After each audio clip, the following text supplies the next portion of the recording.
Wait, hold on. You think you're totally in control of your choices? Let's test that. If I told you right now, don't think about a white bear, what just popped into your head? Exactly, a white bear. That's ironic process theory. Your brain is wired to do the exact opposite of what it's told, just to verify it's not doing it. We're looking at psychology hacks today, not the boring textbook definitions, but the actual Jedi mind tricks you can use daily. Just use them responsibly, okay?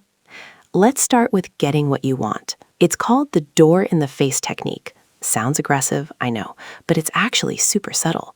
Say you need a friend to watch your dog for the whole weekend. If you just ask, they might hesitate. So ask for something ridiculous first. Hey, can you watch my dog for a month? They'll look at you like you're crazy and say no. Immediately follow up with, okay, well, how about just this weekend? Psychologically, they feel bad for saying no the first time. The second request looks tiny by comparison. It's a concession. Their brain goes, okay, they back down, so I should do. Boom, you got a dog sitter. Then there's the power of silence. In negotiations or even just asking your boss for a raise, silence is your heavy artillery. Most people talk themselves out of a deal. They make an offer, the other person stays quiet, and panic sets in. You start filling the void with compromises. Oh, or I can do it for less. Stop. Just stop. Say your piece and shut up. The person who speaks first usually loses. Speaking of losing, ever notice how hard it is to admit you're wrong? That's cognitive dissonance. But here's the hack. If you want to change someone's mind, don't attack their belief. Attack the wall around it. Ask how instead of why. When you ask, why do you believe that? People get defensive. They dig in.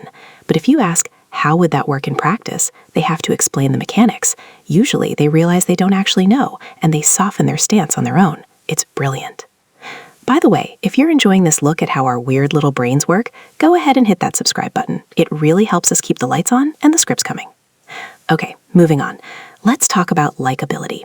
The Ben Franklin effect. History lesson. Ben Franklin had a rival legislator who hated him. Franklin didn't try to be nice to him. Instead, he asked the guy to lend him a rare book. The guy was flattered, lent it, and suddenly they were buddies. Why? Because our brains hate inconsistency. We don't do favors for people we hate, so if we do a favor, our brain rewrites the script. I must actually like this guy. If you want someone to like you, ask them for a small help. Another big one, the spotlight effect. We walk around thinking everyone is analyzing our bad hair day or that stain on our shirt. Spoiler, nobody cares. Everyone else is too busy worrying about their own spotlight. This isn't really a hack to control others, but a hack to free yourself. Once you realize you're basically an NPC in everyone else's movie, the anxiety drops. You can do whatever you want. Finally, let's touch on choice architecture. If you want a toddler to put on shoes, you don't say, put on your shoes. That's a yes or no question, and no is the default setting for toddlers. You say, do you want the red shoes or the blue shoes? You give them the illusion of control. The outcome is the same, shoes are on, but they feel like they won. Works on adults too, by the way. Do you want to meet Tuesday at 3 or Wednesday at 9? Assumes the meeting is happening.